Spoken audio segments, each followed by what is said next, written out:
నేను మీ రవి ప్రకాష్. దేశంలో కొత్త ప్రభుత్వం ఎవరిదో తేలేందుకు మరి కొన్ని గంటల టైమే మిగిలి ఉంది. ఇదే సమయంలో ఏపీలో ఏ ప్రభుత్వం రాబోతోంది, ఎగ్జిట్ పోల్స్ నిజమవుతాయా లేదా అన్న ప్రశ్నలు జనాల్లో ఉన్నాయి. ఇలాంటి అనుమానాలకు మేము సమాధానం ఇవ్వబోతున్నాం. ఎగ్జిట్ పోల్స్ కంటే ముందు RTV pre poll study report ఇచ్చాం. ఇప్పుడు పోస్ట్ పోల్ స్టడీ ఇవ్వబోతున్నాం. ఈ నెల రోజుల్లో ఆంధ్రప్రదేశ్ రాజకీయాల్లో చాలా మార్పులు వచ్చాయి. పోలింగ్ రోజు గ్రౌండ్ నుంచి మేము సేకరించిన సమాచారం ఇదే స్పష్టం చేస్తుంది. దాదాపు 30కి పైగా సీట్లలో మార్పు క్లియర్గా కనిపించింది. గేమ్ చేంజర్గా మారిన ఆ సీట్లు ఏంటో మీకు చెప్పే ముందు రేపు రాబోయే ఎలక్షన్ రిజల్ట్స్ అందరికంటే ముందు ఆర్టీవీ లైవ్ యాప్లో అందుబాటులో ఉంటాయనే విషయం అర్థం చేసుకోండి. ఆండ్రాయిడ్, ఐఓఎస్లో మా యాప్ డౌన్లోడ్ చేసుకోండి. రిజల్ట్స్ అందరికంటే ముందు మీరు చూడండి.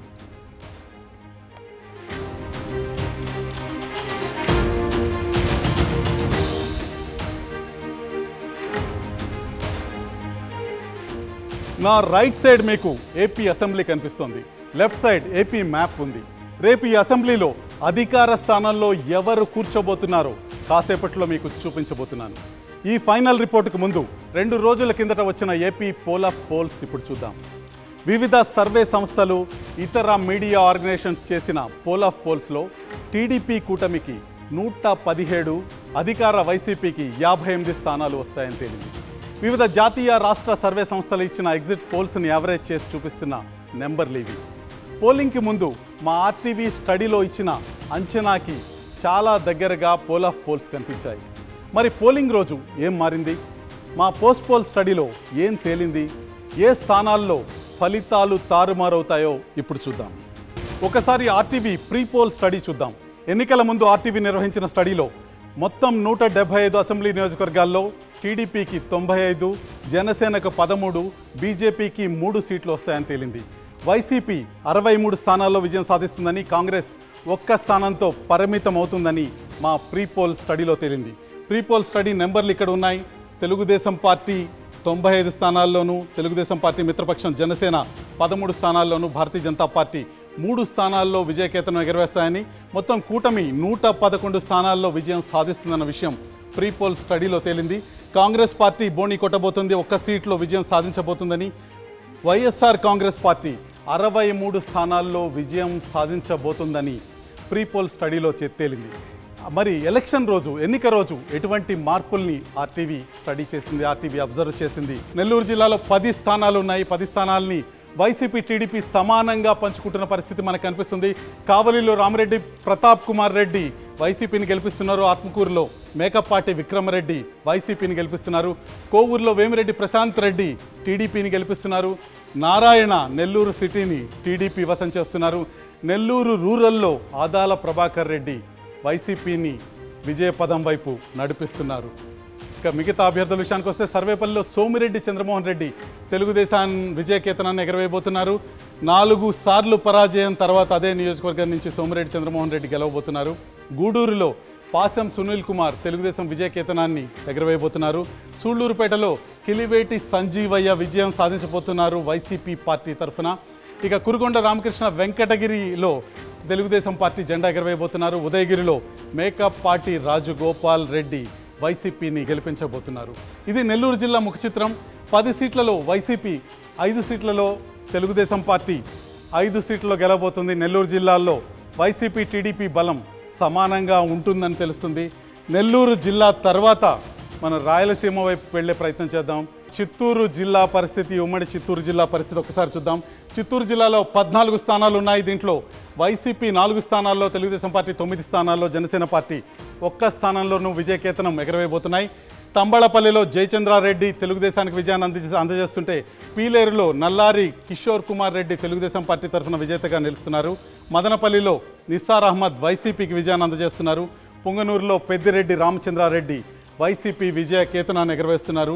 చంద్రగిరిలో పులివర్తి నాని తెలుగుదేశం పార్టీ తరఫున విజేతగా నిలుస్తుంటే, తిరుపతిలో అరణి శ్రీనివాసులు జనసేన పార్టీని గెలిపిస్తున్నారు.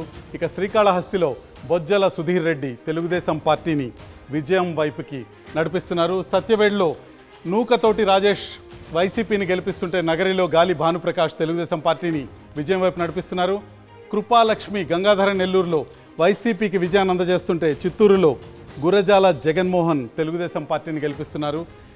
పూతలపట్టులో మురళీమోహన్ తెలుగుదేశం పార్టీకి విజయాన్ని అందజేస్తుంటే పలమనేరులో అమర్నాథ్ రెడ్డి తెలుగుదేశం పార్టీ తరఫున విజేతగా నిలుస్తున్నారు. కుప్పంలో తెలుగుదేశం పార్టీ అధినేత చంద్రబాబు నాయుడు విజయం సాధించబోతున్నారని మనకు తెలుస్తుంది. చిత్తూరులో ఉన్న మొత్తం 14 నియోజకవర్గాల్లో వైసీపీ 4 నియోజకవర్గాల్లో, తెలుగుదేశం 9 నియోజకవర్గాల్లో, జనసేన 1 నియోజకవర్గంలో విజయం సాధిస్తున్న విషయం మనకు కనిపిస్తుంది. చిత్తూరు పరిస్థితి ఎన్నికల ముందుకి ఎన్నికల సమయానికి బాగా మారిన విషయం కూడా మనకి చాలా స్పష్టంగా కనిపిస్తుంది. చిత్తూరుపై తెలుగుదేశం పార్టీ ఆధిపత్యం మనకి ఈరోజు చాలా స్పష్టంగా కనిపిస్తుంది. టీడీపీ 99 స్థానాల్లో గెలుస్తుందని తేలింది. జనసేన 18, బీజేపీ 3 చోట్ల విజయకేతనం ఎగరవేయబోతున్నాయి. ఇక వైసీపీ 53 స్థానాలకే పరిమితం అవుతుందన్న విషయం కూడా పోస్ట్ పోల్ స్టడీలో అర్థమవుతుంది. ఏపీలో ఉనికి కోల్పోయిన కాంగ్రెస్ పార్టీ ఈసారి 2 స్థానాల్లో గెలుస్తుందని మా పోస్ట్ పోల్ స్టడీలో తేలింది. ఓవరాల్గా తెలుగుదేశం కూటమి 120 సీట్లు దక్కించుకోబోతుంది. ఇక్కడ జగన్మోహన్ రెడ్డి ఉన్నారు, వైసీపీ అధినేత, ఆంధ్రప్రదేశ్ రాష్ట్ర ముఖ్యమంత్రి. ఆయన 53 సీట్లు గెలుచుకోబోతున్నారు ఆంధ్రప్రదేశ్లో. ఇప్పుడు జరుగుతున్న ఎన్నికల్లో తెలుస్తుంది. ఇటువైపు చంద్రబాబు నాయుడు కూటమి సభ్యులు ఉన్నారు, వారు 120 సీట్లలో విజయం సాధించబోతున్నారన్న విషయం అర్థమవుతుంది. చంద్రబాబు నాయుడు కూటమి 120 స్థానాల్లో విజయం సాధించబోతుండగా కాంగ్రెస్ పార్టీ తరఫున షర్మిల అధ్యక్షురాలుగా కాంగ్రెస్ పార్టీ ఖాతా తెరవబోతుంది. 2 స్థానాల్లో కాంగ్రెస్ పార్టీ 2 అసెంబ్లీ సెగ్మెంట్లలో విజయం సాధించబోతుందని మా పోస్ట్ పోల్ స్టడీ తెలియజేస్తుంది.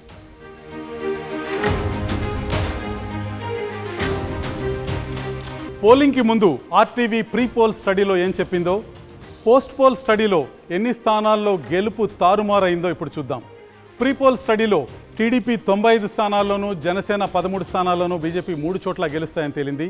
వైసీపీ 63 స్థానాల్లో, కాంగ్రెస్ 1 చోట గెలుస్తుందని చెప్పాం. ఇక పోస్ట్ పోల్ స్టడీలో టీడీపీ 99, జనసేన 18, బీజేపీ 3 సీట్లు గెలుస్తాయని తేలింది. వైసీపీ 53 స్థానాలకు పరిమితం కాగా కాంగ్రెస్ 2 స్థానాల్లో గెలుస్తుందన్న విషయం స్పష్టమైంది. అంటే టీడీపీకి 4, జనసేనకి 5, కాంగ్రెస్కు 1 స్థానం పెరిగినట్టు కనిపిస్తుంది. ఇక్కడ పోస్ట్ పోల్ ప్రీ పోల్ స్టడీల మధ్య తేడాని మనం స్పష్టంగా చూడొచ్చు. కూటమి 111 స్థానాల్లో విజయం సాధిస్తుందని మేము ప్రీ పోల్ స్టడీలో చెప్పాము. తెలుగుదేశం పార్టీ 95 స్థానాల్లో గెలుస్తుంది, వైసీపీ 63 స్థానాల్లో గెలుస్తుందని. ఇక్కడ పోస్ట్ పోల్ స్టడీలో ఈ అంకెలు, ఈ సంఖ్యలు కాస్త మారాయి. టీడీపీ 99 స్థానాల్లో గెలుస్తుందని పోస్ట్ పోల్ స్టడీలో తేలగా వైసీపీ బలం 53 స్థానాలకు తగ్గిందని పోస్ట్ పోల్ స్టడీలో తేలింది. కాంగ్రెస్కున్న 1 స్థానం బలం ప్రీ పోల్ స్టడీ నుంచి పోస్ట్ పోల్ స్టడీకి 2 స్థానాలుగా మారింది. జనసేన 13 స్థానాల నుంచి 18 స్థానాలకి విజేతగా మారింది. 18 స్థానాల్లో జనసేన విజయకేతనం ఎగరవేస్తుందని తెలుస్తుంది. మొత్తానికి కూటమి 120 స్థానాలని కైవసం చేసుకుంటుందని మా పోస్ట్ పోల్ స్టడీ సినేరియో 1లో తెలుస్తుంది.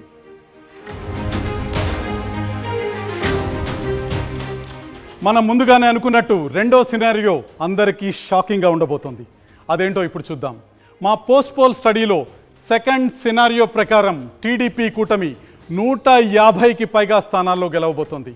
ఈ సైలెంట్ వేవ్ నిజమైతే గత ఎన్నికల్లో టీడీపీ గెలిచిన 23 కంటే తక్కువ సీట్లను వైసీపీ గెలుచుకునే అవకాశం కనిపిస్తుంది.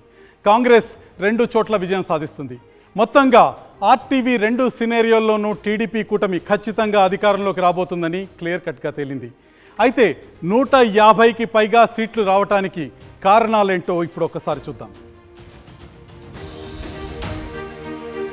టీడీపీకి అనుకూల వాతావరణం క్రియేట్ చేసిన కారణాల్లో చంద్రబాబు అరెస్ట్ ప్రధానంగా కనిపిస్తుంది. చంద్రబాబు అరెస్ట్ ప్రభావం కామన్ పబ్లిక్లో పెద్దగా కనిపించకపోయినా పార్టీ క్యాడర్ని మాత్రం తీవ్రంగా కదిలించింది. తమ నాయకుడిని జైలుకు పంపిన వైసీపీని ఓడించాలన్న కసి టీడీపీ క్యాడర్లో తీవ్రంగా కనిపించింది. అందుకే ప్రతి నియోజకవర్గంలో తెలుగుదేశం నేతలు, కార్యకర్తలు ఎప్పుడూ లేని విధంగా ఎలక్షనీరింగ్లో పైచేయి సాధించారు. వీరికి జనసేన, బీజేపీ నుంచి మంచి మద్దతు వచ్చింది. ఈ పరిణామాలతో రాష్ట్ర వ్యాప్తంగా కూటమికి ఒక వేవ్ క్రియేట్ అయింది. ప్రధానంగా జగన్పై 4 అంశాల్లో జనంలో స్పష్టమైన వ్యతిరేకత కనిపించింది. అందులో ల్యాండ్ టైటిలింగ్ యాక్ట్ గెలుపోటములను మార్చేసింది. తమ భూమిపై హక్కులు ప్రభుత్వానికి వెళ్ళిపోతాయన్న భయం జనంలో చాలా స్పష్టంగా ఎన్నిక ముందు కనిపించింది. పాస్బుక్లపై జగన్ ఫోటోలు వేసుకోవటం జనాల్లో అనుమానాలకు బలాన్ని చేకూర్చింది.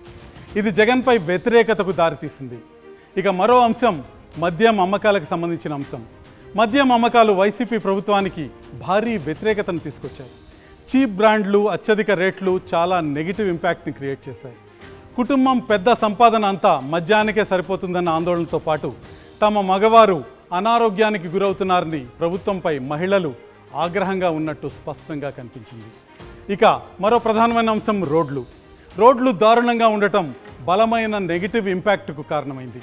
గ్రామాల్లో, పట్టణాల్లో రోజు పెద్ద పెద్ద గుంతల రోడ్లతో ఈ 5 ఏళ్లు నరకం చూశామన్న ఆవేదన మెజార్టీ జనంలో ఉంది.